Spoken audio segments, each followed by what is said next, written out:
Good morning. Buenos dias. Bonjour. I hope everyone's having a wonderful, quiet morning. Quieting their mind is what I mean. I wanted to talk about today, or just this morning, trying something new. I don't know why, as humans, that we believe we only try new things when we are children. I think it's crazy. I think it's absolutely insane that we just conform to this routine, habitual way of life where anything outside of that box just becomes foreign to us.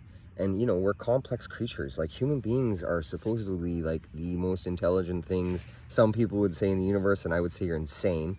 Um, because there's much more going on, but we are very, very intelligent beings, yet we don't try new things. We sort of get comfortable with just the things that we know or we have experienced, which for some may be quite small. Like some don't experience things for many different reasons. I can also appreciate not trying new things due to fear and anxiety and stress, which is mental health, and that is a big thing within society today.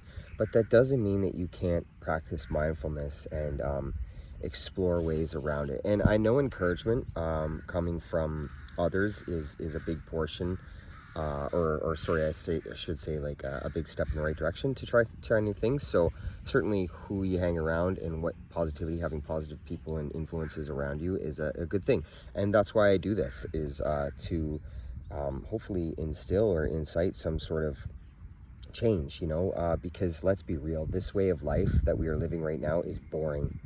It's so boring for some. For most, I don't find it boring anymore at all.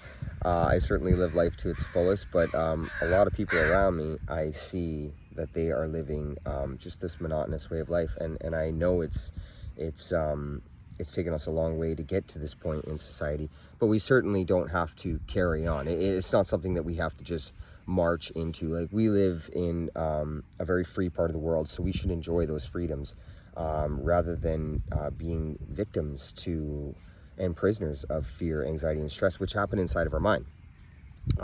So trying new things certainly will teach you different behaviors in your mind. It teaches you a different way of thinking. 20 years, I did heroin. I did things that were unacceptable. The learned behaviors and the patterns of thinking that I had in my mind, I couldn't get out of my own way of for 20 years. I was told that 0.1% of people with the addiction and the things that I was experiencing come through and are able to carry on with some sort of normalcy in their life. Well, I told all of those people that I was not 1 in a million, I was 1 in a billion. So for them, they had better change their books and change the way they tell people things, because it's not going to be that way for me. And I did that. And I continue to do that. And I continue to try new things.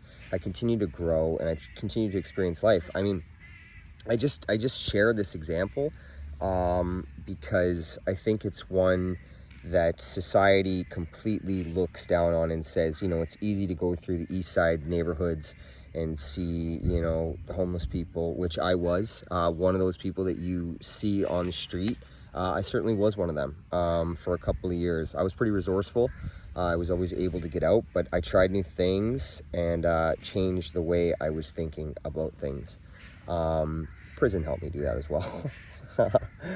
To be honest, I'll tell you, the greatest thing that I have tried and experienced over the course of my new way of life has certainly, of course, been stopping being a drug addict or changing my way of thinking on addiction. And a lot of wonderful things like having a place and having a couple sets of clothes and stuff like that. I don't really value too much of that kind of stuff. The greatest thing I do value is vulnerability, and the greatest gift that I had was just to share and just to be open and honest about the things I do, really, because anything outwardly is just a distraction from the inside. So that was my greatest gift. That was the greatest thing that I had learned in my time through my experience, was sharing about what the things I've been to and owning them. So honesty, authenticity, and love were the 3 greatest things that I experienced, and the 3 greatest changes I made in my life. And I wouldn't trade it for the world. Because let's be honest, everyone has a story. Like, it's 2021. We know this system and way of society that they have designed is for a few to be exempt from any, what the rest of us are living, right? So we can all relate and associate in that manner that we all have a story. So it doesn't matter what the story is, because everyone's on a journey. So everyone's journey is an individual journey attributed to that individual. Like, their lessons and experiences that they experience on that journey are theirs. So sharing for me and being honest and being authentic has set me free. So that's the greatest change that I've made in my life, and I'll continue to make more. So sharing that with you today has been wonderful for me. So I would encourage you to practice that. If you need someone to share with, message me. That's another thing that we don't do, is connect. So I'm always here for connection. Anybody trying to practice vulnerability, absolutely, please reach to me.